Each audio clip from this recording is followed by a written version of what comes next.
제74차 유엔 총회가 9월 24일부터 30일까지 정상급 수석대표가 참석하는 일반 토의 일정을 시작으로 앞으로 1년간의 여정을 본격 시작하게 됩니다.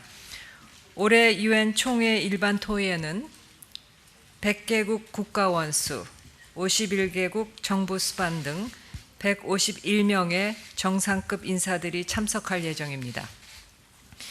유엔 총회는 최대의 정상급 다자 외교 무대로 주요 국가들은 매년 정상급에서 참석하고 있습니다.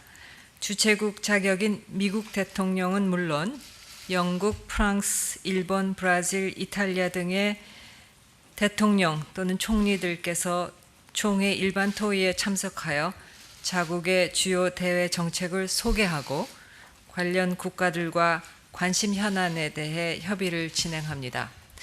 유엔 총회는 별도의 시간을 들이지 않고도 자연스럽게 주요국 지도자들이 만나서 양자회담을 가질 수 있는 최적의 기회입니다. 잘 아시다시피 이번 총회에서는 대통령님께서 미국, 호주, 폴란드, 덴마크 정상들을 만나실 예정인데 한반도 평화 프로세스를 비롯한 우리의 주요 정책에 대한 상대국의 이해를 높이고 주요 우방국들과 협력과 지지 기반을 다지는 유용한 계기가 될 것입니다. 문재인 대통령은 한국 대통령으로서는 처음으로 3년 연속 유엔 총회에 참석하시는 것입니다. 과거 우리 대통령은 임기 중 한 번 또는 두 번의 총회에 참석해 왔습니다만 이번에 3년 연속 참석하기로 한 결정에는 이제는 우리 정부도 국제 무대에서 우리나라의 위상과 기여에 걸맞는 책임과 역할을 해야 한다는 의지가 반영되어 있습니다. 특히 금년은 유엔에 대한 우리의 재정 기여가 10위권에 접어든 해입니다. 유엔 정규 예산 기여도는 11위, PKO 예산에는 10위가 되었습니다. 주요 재정 기여국에 걸맞은 책임도 커졌습니다. 우리나라가 글로벌 현안 논의에 더 적극적으로 참여하고 규범 형성에 보다 주도적으로 나서주기를 바라는 국제사회의 기대도 빠르게 커지고 있습니다.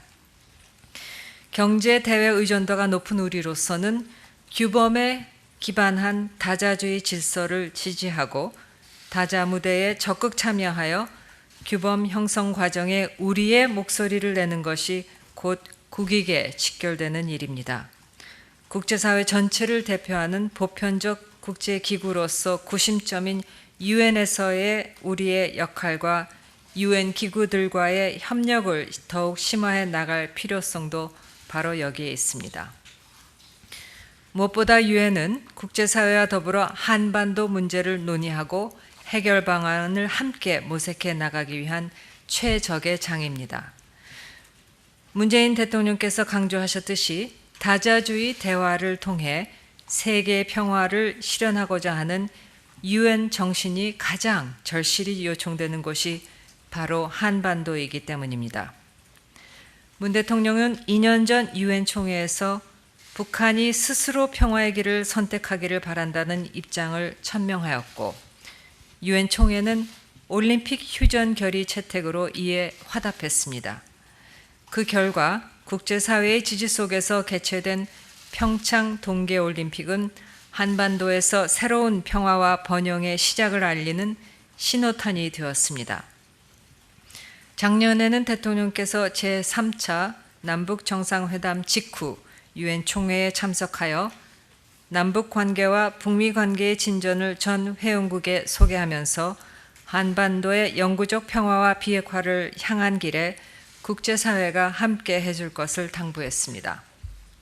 이번 제74차 유엔 총회의 주제는 빈곤 퇴치, 양질의 교육, 기후행동, 포용성을 위한 다자주의 노력 촉진입니다.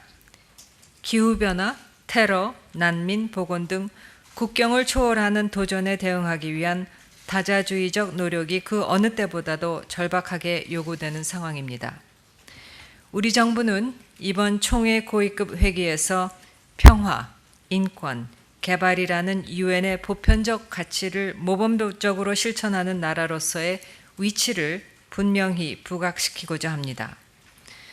녹색 성장 및 글로벌 목표 2030을 위한 연대, 즉 P4G 정상회의 2020년도 개최, 2030년까지 ODA 규모 2배 이상 확대, 2021년도 평화유지 장관회의 개최 발표 등을 통해 국제사회에 대한 우리의 기여와 역할 확대 의지를 다시 한번 천명할 것입니다.